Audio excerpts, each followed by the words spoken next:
Oh, we got 2. Okay. Just in case. All right. Anyways, all right. Second go around. First time around. Logistical nightmare. Don't want to get super into it. It involved an iPad. It involved 2 laptops. It involved a cell phone.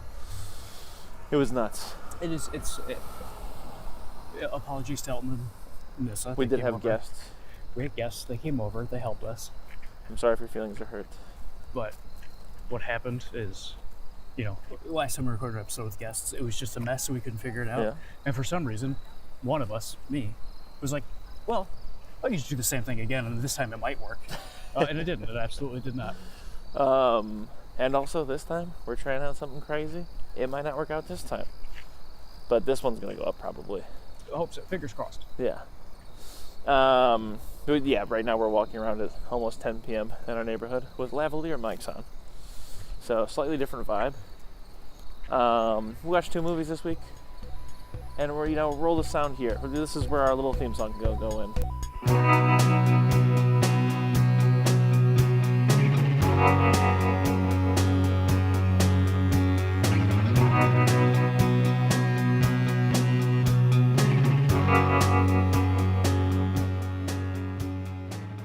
Eating Soup Alone is a podcast hosted by me, Christopher Crumley, and co-hosted by Nicholas Johnson.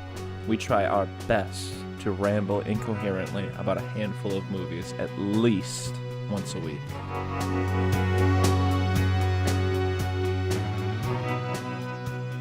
Wow, that was some beautiful music. Always touching. Always brings a little tear to my eye every time I hear it. That's good. That's good to hear. So, we watched 2 movies. We watched Drive. We watched Crazy Stupid Love. It's been a while, but also these are movies I've seen a million times. Yeah, for sure. Absolutely. Yeah. To talk about Drive, what is there to be said about Drive? You know? Chris, what was the first time you saw Drive? The first time I saw Drive, my father pulled me out of school. Said I had like a dentist appointment. I still got the pink slip because it was like that, and then it's next episode's movie, Donnie Darko, in kind of quick succession. When I was a kid, I saw Drive and I saw Donnie Darko, and I was like, I don't need a personality anymore. I have movies. This is me the rest of my life. Yeah. Yeah. Yeah. First time I saw Drive, I was supposed to be at school. It was like 1 o'clock in the afternoon. Went and saw a matinee. Ooh. And you? Oh, mine's also a dad story, which is fun. Yeah. My dad was like, hey, you want to watch this movie that's on Netflix? And I went, oh yeah, I heard that's pretty good. And we watched it. And, oh God, how old would we have been when this movie came out? It was 2011, so would have been 5 plus 15, maybe? 14, 15? Yeah, something around there. And, yeah, it was the first time I saw a movie that was like, for, what's the word I'm looking for? For as like cheesy and pretentious as this kind of sounds about Drive, that's just like a mood. Like it's just a feeling instead of like aesthetic, A plus vibe, B. Yeah. art house. Absolutely. It was more like, it was more vibes than it was like plot, you know? And I absolutely loved it. Yeah. And it ended, and my dad went, well, that's 2 hours I'm not getting back. And I went, oh, no, me and my dad disagree. Yeah, yeah. It's a very sparse movie. I mean, that's part of the lore, is the ripping out. I'm sorry to talk over you. I know it's totally fine. You were going to say that was the first time that... Me and my dad disagreed on my bad. On a movie or something like that. Okay. Well, you can cut out the little stammery part and just cut right back to me saying, yeah, that's a big part of the lore, is just it being very sparse, Mm-hmm. Not a lot of dialogue, like I said, just dripping with them vibes. As I get older, I mean, now I've seen a couple more movies. I don't know. Was it? How many, if you had to guess, how many more movies? I don't know how many more from that exact moment, but I have something like almost 500, I think, locked on Letterboxd. Because I try to go back and like grab almost everything I remember seeing. But I do have friends who have seen like 2,000 movies. Oh, no, you don't. That's made up. They lied to you.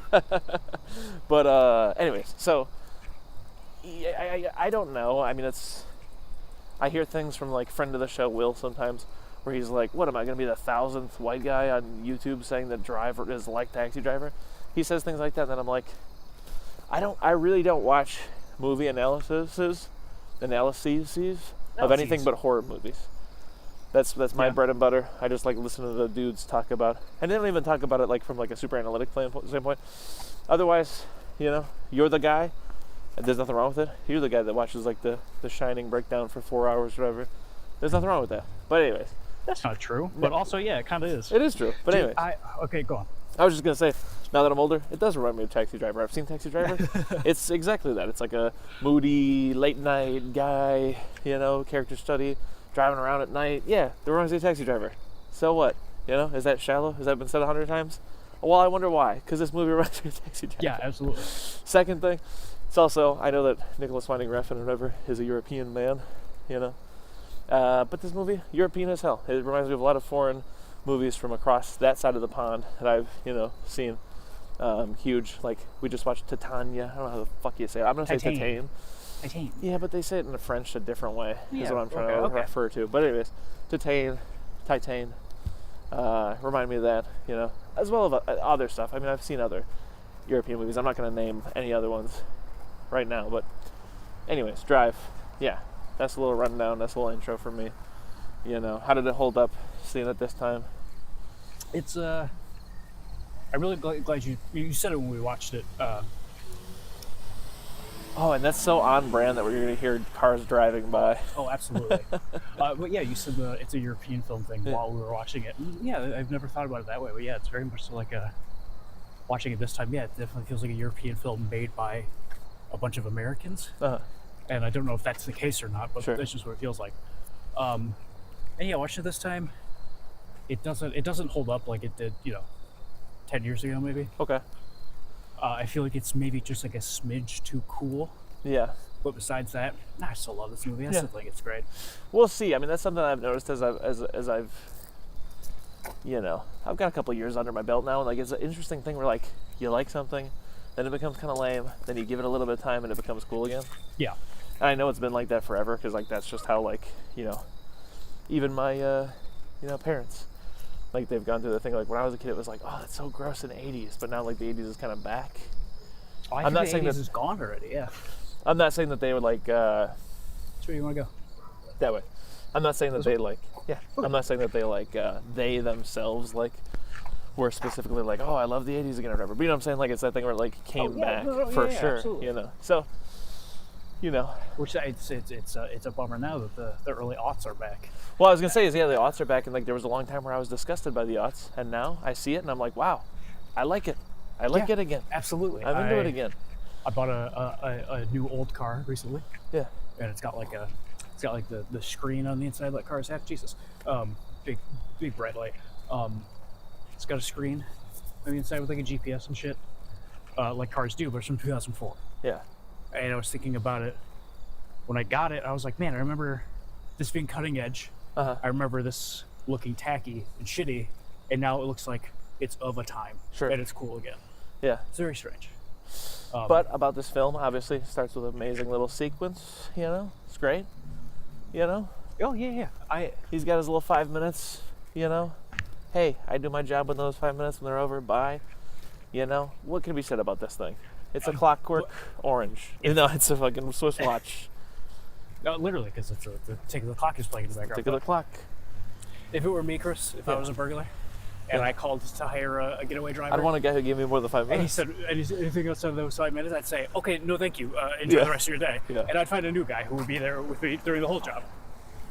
Sorry, I'm actually leading Nick on a wild goose chase right now.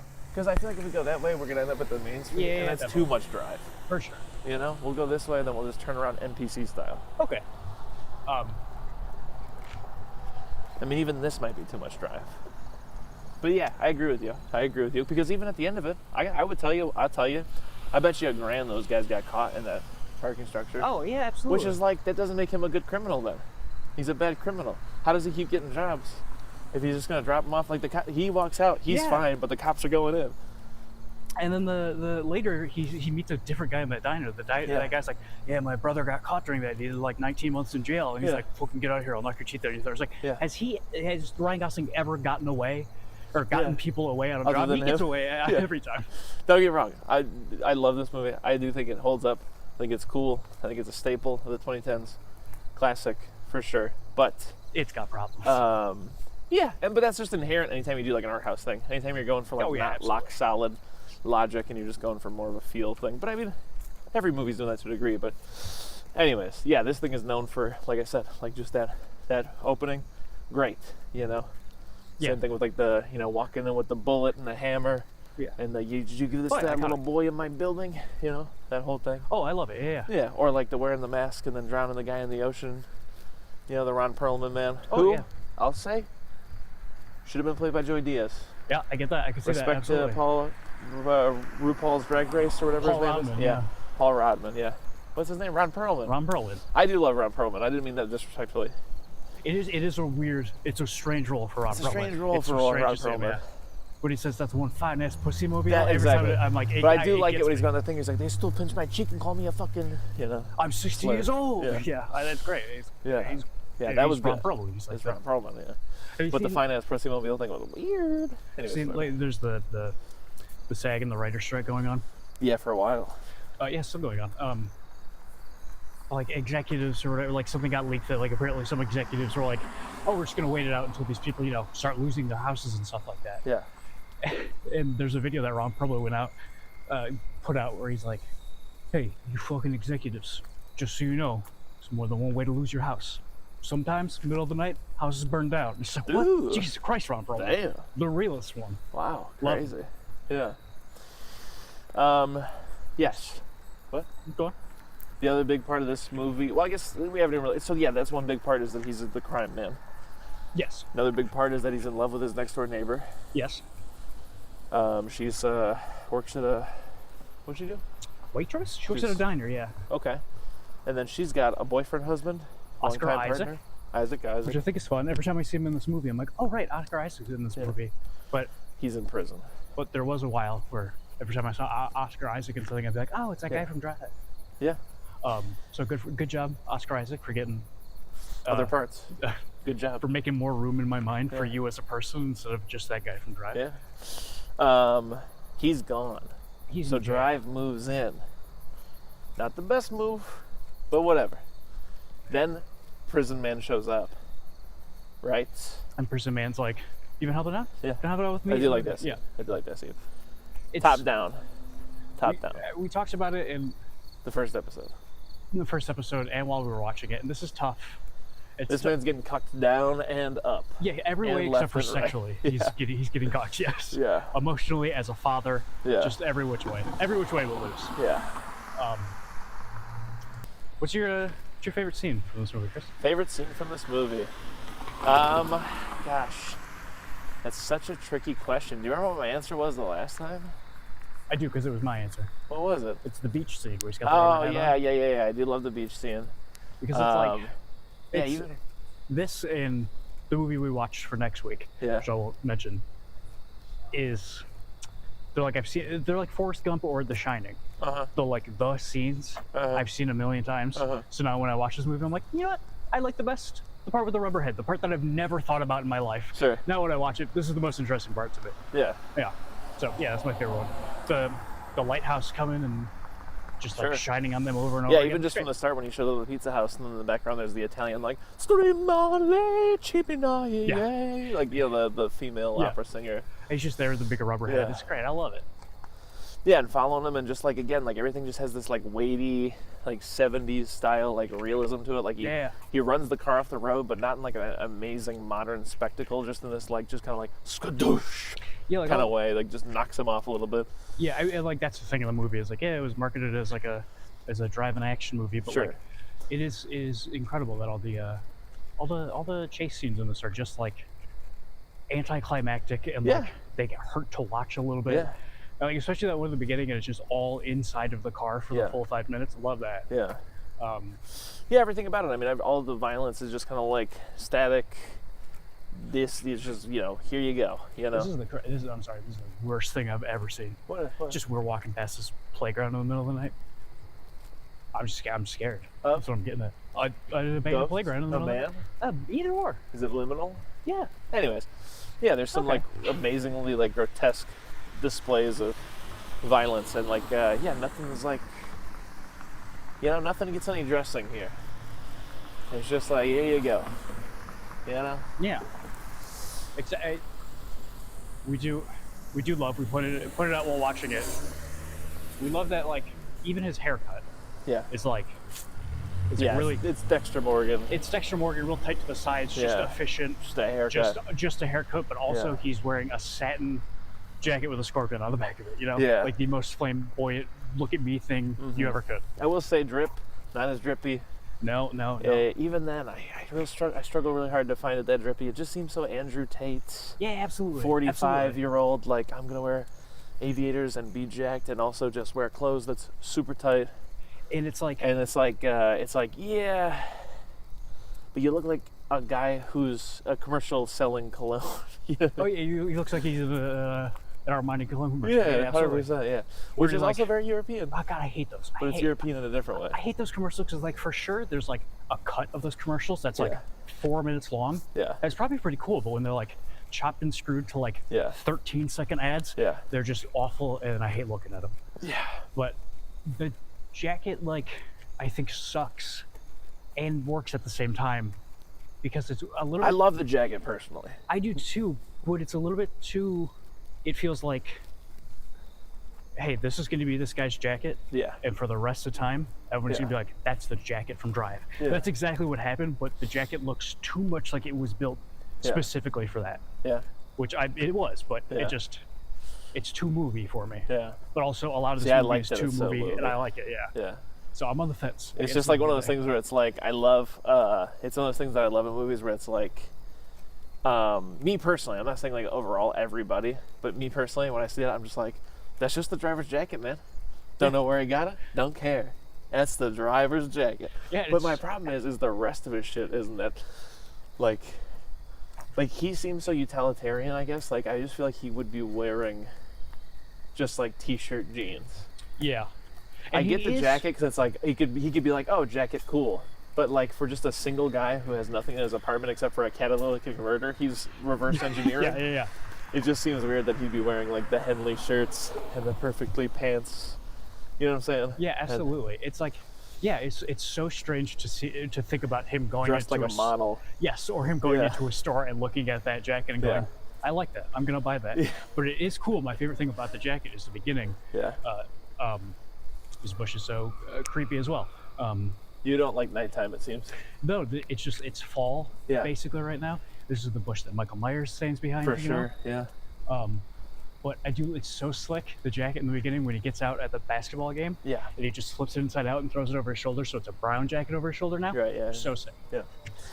But yeah, what else is to be said here? Oh, that's right. Bryan Cranston. Everybody kills it. Bryan Cranston kills it. Isaac kills it. Isaac. The waitress kills it. Ryan Gosling kills it. Benicio kills it. But the man with no eyebrows. Oh, that's another thing that when I watch it, the more I watch it, the more I'm just like, so are mine. I like that guy. Yeah, that I scene. felt really good about this. We could have done something here. Chris, your Albert Brooks is amazing. Thank you. Yeah. You do a lot of good impressions, but I think your best is Albert Brooks for sure now. But yeah, I like, he's so good. The eyebrows thing is hilarious. Yeah.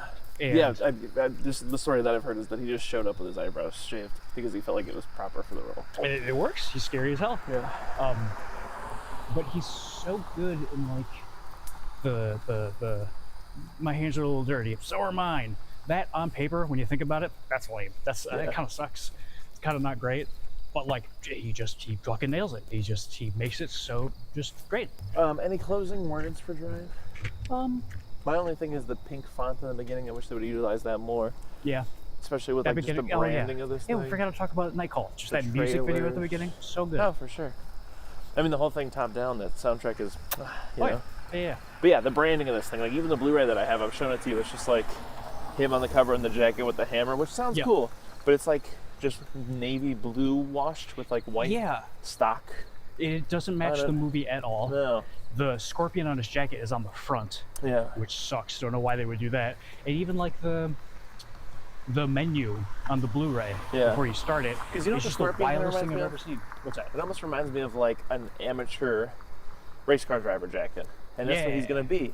Yeah. You know what I'm saying? Yeah, I buy that. Yeah. But anyways, I like this thing a lot. I'm going to give it like a A+. I would consider it, you know, it's something that Nicholas Winding Refn should be proud of, Ryan Gosling should be proud of. I think it was an achievement for cinema at the time, you know. Is it maybe, you know, Did it kind of become a little bit of a meme for a while there? Sure. Is it still kind of a meme right now? Sure. Sure. But it's undeniably one of the most important movies of the 2010s. Yeah, absolutely. And I think history will shine pretty favorably on this film. Yeah, I'd say into the future. Exactly. I'd say for better or worse, you were right. It is Taxi Driver. Yeah. It did to a group of a generation of men what Taxi Driver did in the 70s, for better or worse. Yeah. And that being said, you know what, Chris, you're giving me the confidence. I wouldn't admit this in public. I'm gonna give Drive an A+. There you go. I do like Drive. I just think it's good. And it's a Ryan Gosling double feature, because the other thing we saw was Crazy Stupid Love. As I said at the top, I feel like in the first episode we were a little harsh on this thing. Yeah. I'm going to be a little harsh on it too. I'm going to be a little harsh on it, but I do like it. I've seen it a million times. Oh, yeah. But the biggest thing is that, like, it's like, this is the first thing I want to say up top. Because I don't know about your history with it. My history with it is like, I saw it, I liked it, saw it a bunch more. It's just like, I can't remember the first time I saw it. It's just like a movie that, like, I remember seeing and being like, almost like Gone Girl. Yeah. Like, I saw Gone Girl before I really knew, I mean, I knew David Fincher as, like, the Fight Club guy, but I didn't know it was a David Fincher movie. Mm-hmm. So I saw it for, like, the first 20 minutes. I was like, what is this weird, like, Ben Affleck's meeting Rosamund Pike, and they're flirting. This is, like, Lifetimey. And then things get crazy, and I was like, oh, shit, you know? Yeah, it's, I haven't seen, I would say, most of David Fincher's movies. Yeah. I've seen 7, Fight I don't Club, like 7, but yeah. Gone Girl, and Social Network. I haven't seen the Social Network either. And every time I watch a David Fincher movie, like especially like Social Network and Gone Girl, had with both of them, those movies start, and I'm like, okay, I don't really care like at all about any of this. And then something happens, and you're like, I'm in. No, it's not even that. Like, well, that's not the Gone Girl one for me. So. Like 30 to 45 minutes in, I'll like realize that I'm like literally sitting on the edge of my seat. And I'm like, oh, I'm so into this, and I don't know why. I'm hooked. You got me.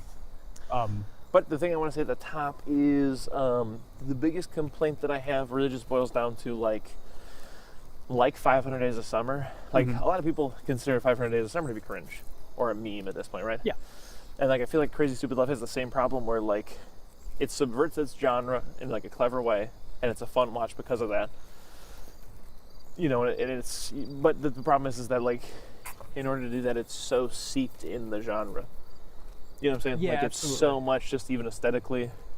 Yeah, absolutely. And like storytelling wise, it's a rom-com, you know. Yeah, it almost it's the weird thing about it is it feels like almost like a Twin Peaksy kind of like what Twin Peaks is to soap operas. Like it's like people always try to say like, oh, it's making fun of soap operas. It's like, no, it's just straight up a soap opera. Yeah, exactly. Like at a certain point, like plus I don't think David Lynch sat in a room and said, we really got to take the shit, dude. That guy is Ryan Gosling Drive. Oh yeah, world's loudest motorcycle followed by the world's anyways, I was gonna loudest say I can't see David. He's zooming that guy. Yeah, look at him. What an asshole. They're gonna fight. You think we're gonna get a fight? We're gonna fight up. But anyways, what I was trying to say is I can't see David Lynch sitting down in a room and going, you know what would be really clever and poignant to do right now is to take the piss out of soap operas.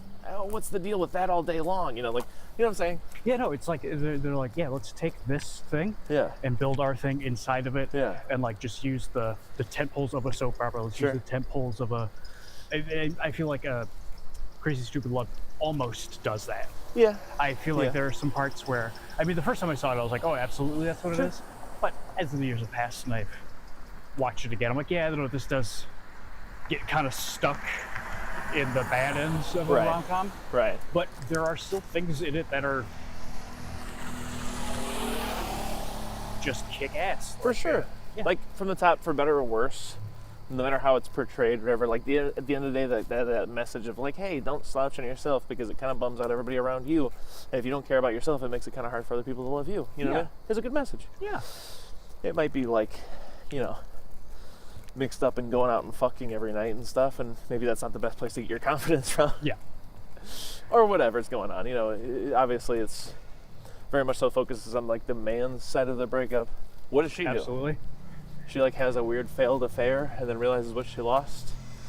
You know, I feel like she's got some work. There had to be something she had going on. You know, she's just kind of there for the movie. You know, it is very male centric in that sense. Absolutely, it's like a rom com for men, is the best way to put it. It's like we watched, you know, You've Got Mail, and like I've talked to women about it. They're like, oh my god, I love that movie. Like women our age, I swear to God, I've been outside a bar saying like, oh yeah, we just did You've Got Mail for the, expecting to be like, isn't that thing a stinker? And I literally had women be like, oh my god, I love that movie so much. So that's what I'd say about Crazy Stupid Love is it's like we might be watching it and going like, oh, it's problematic, but like it is like it's as problematic as the girl version of the rom. You know what I'm saying? Like it's, you know what I mean? Oh, absolutely. It's absolutely. just like yeah. It's like it's so male sided that to the point where the son at the end does not learn a lesson, but it like treats it like, hey, everything's chill now. Which is so tricky because it's like that's one of the things. It's dated in the sense that it tells that like the worst advice that like everybody's been distancing themselves from, which is like, hey, no matter what, if you love someone, don't give up on them. Yeah, make them uncomfortable. And if you're a man who's been married to a woman for 15 years and you are separated, and you feel like, oh man, I gotta show my wife I actually care about her before we get divorced, that works. But to your 13-year-old son who's in love with his babysitter, an 18-year-old or a 17-year-old woman or whatever, what you're telling your son is, you gotta pester women until they just break down. And she's texting him, I'm uncomfortable. You're making me uncomfortable. Yes, but whatever. So that thing that exists in there. But I mean, again, like that's just, you watch a movie from 10 years ago. Guess what? Some of that shit's not gonna fly. Absolutely. Yeah. Otherwise, you meet. We meet Steve Carell. That first shot is kind of funny. They're showing a bunch of nice shoes out specifically shots of shoes at a nice restaurant, and they show Steve Carell and his wife. I know her name. Why can't I remember her name right now? She's from. Oh, it's Julianne Moore. Yes. Yeah. Julianne Moore and Steve Carell. Yeah. And they're having a little dinner. She drops the news basically of like, yo, I want to divorce, right? He jumps out of a moving car, all that kind of stuff. Yada, yada, yada. Steve Carell is so good at playing the that stuff, man. Right. Like, this and Little Miss Sunshine. He's just so good at it. Like, it's funny, and I do absolutely feel bad for him, but it's just he's just I can't even really put my finger on it. He's just so good at it. Him just being like, just stop talking about it. Stop. If you keep talking about it, I'm gonna jump out of the car. Yeah. And then when he jumps out of the car and she goes and gets him. He goes, I'll sign the papers today. I'll do whatever. Just please stop talking about it. Yeah. When he gets home or whatever, and he's like, well, Miss Weaver wants a divorce or whatever. And Robbie's right there. He's like, oh, didn't see you there, champ. Thought you had gone to bed. Like, it's the whole thing is, But they divorce. The other thing that's going on is that the fucking babysitter's in love with him, and then the son's in love with the babysitter, which is interesting because The Squid and the Whale also is a movie about child's divorce, and like there's a whole angle there where like the son and dad both feel like they're in competition for the same girl because the dad is like a professor and she has the class. Yeah, season 5 of Arrested Development. Yeah. And I haven't seen season 1 yet, and he wants to date the girl that's in her dad's class, but her dad just got out of a divorce and he's being sleazy, so he's kind of messing around a little bit with this girl that he shouldn't be because it's his student, but whatever. Anyways, that's not present here. He's totally oblivious to the fact that this girl is hot for a teacher. Mm-hmm. Not that he is teacher. And then otherwise you have Emma Stone positioned out there just in the ether. In this movie, sometimes. Yeah, she's like, they position her like as the lady that Ryan Gosling, our Hitch character, is like, he tries to approach her and she shuts him down. They have like a nice little back and forth where he's like, that's not a line. You wearing that dress like you're doing it a favor or whatever, that's a line or whatever. But me staring at you from across the bar, that's not a line or whatever. So this whole movie, it's something that I missed out on because like I haven't seen this movie since I was like 12, and whatever. I don't remember being that taken aback about it. But we watched it with friends of the show, Will Lorenz, or whatever. And there was a point where he was like, "There's like a half hour left. Steve Carell's still getting his wife back, but first, he's got to fuck Emma Stone or whatever." And you were like, "Does he have to fuck?" I was like, "Shh, let him think that that's what's." It just like not even so much like because I know the ending of this movie. It's I was more so like, obviously it's Ryan Gosling. Ryan Gosling in this movie is so it's the Ryan Gosling double feature. Right. So I got nothing negative to say, but his character is so gross. Yeah. And it's written in a way where like you're supposed to be like, oh, this guy's smooth. Right. But like you listen to what he's saying, it's so gross. He's gross. He's very gross. But it's Ryan Gosling, so I never go, ooh, gross. But when he falls in love, I'm like, oh, that's so redeeming. Yeah, exactly. It's like one of those things where it's like, it's one of those characters where it starts out so despicable that like when the switch happens, you like him, because that growth is so cool to see someone go from like a sleazebag like that to being a sad little sappy sucker, So what he drives at? Always drives. I take a lot of little late night walks around here. But anyways, that's the yeah, like the scene where they finally go home or whatever, she's like, no, this isn't going to be PG-13. I'm not going to fall asleep because I drank too much, and then you're going to tuck me in and kiss me on the... And then she tucks him in and kisses him on the cheek because he fell asleep. Yeah, because they just stay up all night and they talk. Yeah, they just stay up all night talking. I love it. And I love it's so cute. The dirty dancing bit. Because I don't know. It works and it doesn't work because it's a very gross thing for him to do. It's just like having a game plan on what you're going to do with a woman before they come over. And then for him to tell her that, just like... But I do like that she's showing up and she's like, I want to just have whatever you do every night, do that.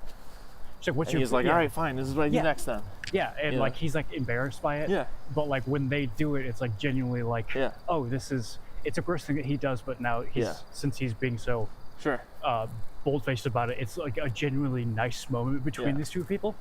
But also, it's just gross to think about. Steve Carell, he does help get his manhood back. I do like that first scene or whatever where he's like, my wife had an affair with David Lindhagen. How would I know that? How would I know that, Cal? How would I know such an intimate detail about your life? A complete stranger. One thing this movie was ahead of the game on, the word cuck. For sure. This is the first place I ever heard cuckold or cuck. Yeah, same. And this was 2011. It was like 4 or 5 years before the 2016 election when Trump and all the Trumpites would start just fucking going full hog with cuck. So it had to jump. Had a good 4 or 5 year jump. But also, out of all the things that don't age well in this movie, the one that ages the worst is the New Balance hate. Which is the hottest sneaker. New It's got to be Balance one of the hottest sneakers. Really made a comeback. It did. Biggest glow up of the 10s, I guess. Of the 10s. But so anyways, he gets his manhood back or whatever after like watching, Ryan Gosling do his thing. He ends up sleeping with what he doesn't know is his son's English teacher. Marissa Tomei. Yeah. There's a scene later on where, I should mention with the wife, she does get a scene every now and then, where, obviously the David Lindhagen thing was genuinely a mistake. She has no interest in that man. She's very remorseful. There's not much else going on with her character, really, but that's like the big thing they keep hammering home is that, like, she genuinely made a mistake. It was a one-time thing. She doesn't like him, But there's the scene where they both show up to parent-teachers conferences. There's the lady that Steve Carell had the one-night stand with and never called again. She goes on a rant that mirrors the kids, which in the first episode you mentioned, I'm going to mention it for you. The kid, very annoying. His whole thing with the A for asshole, fall in love, like assholes, like all his big rants and stuff. Horribly cringe. But the teacher does the same thing to him in front of his ex-wife, where she's like, well, as you know, Robbie made a scene when he said asshole, like someone who doesn't call them back after they say he would. And the ex-wife gets clued in or whatever, and she's like, like basically I'd heard that you were sleeping around, but wow, like I didn't know you were gonna be fucking our kids, teacher or whatever. And he's like, well, when we were together, I had sex with 1 woman, and now I've had sex with 9 women. Oh my god, I can't believe I just said that. And she's like, wow, well, you really showed me. And then when she's like crying and saying you really showed me, man, Julianne Moore, it just reminds me of that scene where like, in Magnolia when she's buying the drug, the morphine for her dying husband or whatever. And she's like, you're looking at me like I'm a drug addict and you're judging me? He's like, fuck you. You don't know what I've been through. You don't know, death in your house, death in your bed, kind of like, ugh. Ooh. And she says, suck my dick at the end. It's great. Yeah. I love that movie so much. And Julianne Moore is a huge part of why. Oh, yeah. She's great actress. So good in everything. Such a good actor. And I do love Steve Carell's delivery of 9. Yeah. Because it is like, he just very quickly did the math in his head. He's like, oh, God, 9. Yeah. But to round it out a little bit, I mean, basically, the falling in love things happen. There's this big grand gesture Steve Carell plans based on some, like, advice he gave his son. So he goes to Home Depot, and there's all these, like, really casual, like, commercial for our Home Depot shots where he's, like, talking to guys from Home Depot about 2x4s. Anyways, he builds, like, a little golf set in the backyard because the first date they went on was the golf set thing. There's the scene where, like, Magnolia style, everybody's life interjects. David Lindhagen shows up, the daughter. Yeah, Elton mentioned it in the first episode. He was like, or no, not Elton. It was Will. We were watching it with Will, and Will was like, this is just the hardest movie I've ever had to watch. Because just shit like the daughter taking the nudes of herself and, like, for Steve Carell. Yeah, for Steve Carell. And then the dad finds it, and he assumes that she's being groomed, obviously. Yeah. So anyways, the dad shows up to this fucking golf situation, and so does Ryan Gosling, but with Emma Stone, and it turns out that Emma Stone is Steve Carell's daughter. And he's like, Cal, what are you doing? You're not supposed to be the dad, the divorced dad of 2 kids. You're not supposed to have this the 28-year-old daughter who's out, whatever the fuck, you know. Mm-hmm. And he's like, we were 17, she got pregnant. Why do you think we got married so young? And I love that little delivery. Yeah, that's great. Like, it's like it's a good twist, but also at the same time, it's like, well, I guess there really was no way for me to know because you didn't really mention her. Sure. Yeah. Like, it's good. It works. It gets me. But then, like, when you think about it, you're like, they Yeah, call her 'cause, like, Nana. they call her Nana or whatever. But like, if sometimes he talked about having an older daughter out there, but like had done it slyly enough that you never put it together, it would have maybe paid off a little better. But I still think it works well. There's the keeping the family line about the domestic dispute or whatever. It's funny. Yeah. So anyway, Steve Carell and Ryan Gosling don't talk for a long time. Then at the end, Steve Carell's kid and Julianne Moore's kid get up there and he says some more stuff about how, like, I learned that true love doesn't exist and everybody's an asshole again. Then Steve Carell has to get up and go like, love does exist and I love my wife and I'd like to get back together with her. And then he's okay with Ryan Gosling dating his daughter. And all is well. And that song Blood by the Middle East plays and it's very sad. And the babysitter's fine with getting pestered by the small boy. And she's like, here, jerk off to these naked pictures of me. Yeah, it's awful. Yeah. Crazy move. Which, like I said, like I'm not trying to be like super woke, like PC guy or whatever, but like total male fantasy for the girl that's older than you to hand you. That's like basically that's like Porky's or like Light. You know, like it's like it's something that you. This movie was written by a committee of men, for sure. For sure. Not saying it's not a fantasy. I'm just saying it's not reality. You're saying it's a fantasy. Yeah, absolutely. It's a fantasy. So yeah, overall, I think Crazy Stupid Love, still funny, still has that twist. Can be a little sluggish, but I mean it's saved by great performances. Again, it's like a star-studded cast. I mean, it's Steve Carell, Julianne Moore, Ryan Gosling, Emma Stone, like. Pretty packed. I mean, Kevin Bacon. Also, oh yeah, I forgot to mention that David Lindhagen is Kevin Bacon. Yeah. Also, David Lindhagen, the best name they could have come up with. For sure. Like, I'll never forget the name David Lindhagen. Yeah, it's great. And I'll always remember Cal Weaver. David Lindhagen made a cuckold of me. I'll always remember that Steve Carell's name is Cal Weaver. Yeah. Because Ryan Gosling, the cool guy's name, is like Jacob something. Yeah. And Steve Carell has the world's coolest name, which is Cal Weaver. Yeah. So yeah, overall, like I said, I've got a soft spot for this thing. Some things don't age great. I mean, for what it is, again, it's like, it is an interesting little specimen because it's one of those movies that like shouldn't have been more than it was. Like it'd be like if someone told you like, oh, you should watch Date Night with Steve Carell and Tina Fey. It's actually really genuinely like good. You'd be like, really? Yeah. Is it? Yeah, absolutely. Yeah. Like that's kind of like the category that Crazy Stupid Love falls into, and absolutely, because of that, it's pretty decent. I got to give it like a B+ with the caveat of, like I said, like some of the messaging might not be the best, like framing these days with the whole like pester and make uncomfortable or whatever. Some things are a little weird, but overall, I like this thing. Yeah. I'd say. Which I bumped up from what I originally gave it, because I think I was a little harsh in the first episode. I think I can't remember what I did the last time, but I think I'm gonna do the exact opposite. You're gonna be more harsh. I think I'm gonna give it a solid C. Okay. Because there are really, really good things. Sure. But I don't think, Ryan Gosling and Steve Carell and the big twist really save it for me, Yeah. They're definitely the shining stars of the movie, but also it still gets bogged down by the 2011 of it all. Right. And Jesus Christ, just the biggest spider. Yeah, well, we're about home now, so I guess we should spill the beans that next week is going to be Fight Club and Donnie Darko. But baby, we're on the go. We can continue this while we walk inside the house. All right, well, you're ready for an immersive experience. You're getting all the Foley work of doors and keys. If you've got some more closing thoughts, go ahead. Like you said, Donnie Darko and Metallica next week. Yeah, Donnie Darko and Fight Club next week. Our favorite movies when we were 14. Mm-hmm. But after that, it's Halloween, baby. It is Halloween. Yeah, isn't it crazy to think that once we finish those up, we're going to start chipping away at the Nightmare on Elm Street? Which, we're going back to once a week for that, aren't we? Yes, we are. Okay. It's going to be a tricky time. It really, really is. It really, really is. Hello. Hi, Cooper. I think, I really thought ending the walk would have me full of energy. I'm just so brain dead right now. Absolutely, yeah. That's why I figured that would be a good place to end. Yeah, well, we didn't, so... Yeah. You're holding the yellow pouch on you like the hitchhiker. I do. Whatever, you know. We'll talk about it in the damn fucking Donnie Darko. We're gonna deflate right now on our kitchen floor. Yeah. Thanks for listening. Hopefully this didn't sound bad. It probably did. It's gonna be fun. I mean, who gives a shit? We did the one in the fucking garage off an iPhone for Blair Witch. Yeah. And if I got that whole other episode with some technical difficulties. I can splice these two together. We'll see what happens. That's nuts. You're talking madness. Yeah, I won't do. Chris, I ain't gonna do that. Yeah, I was gonna say that was some madness. It came out of my mind. I'm like, that came out of my mouth. I'm like, that's not happening. That's not a possibility. Well, I think it's about time for me to say that's that mattress man.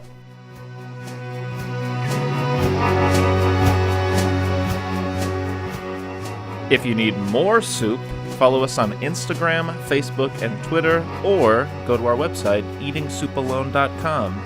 And until next time,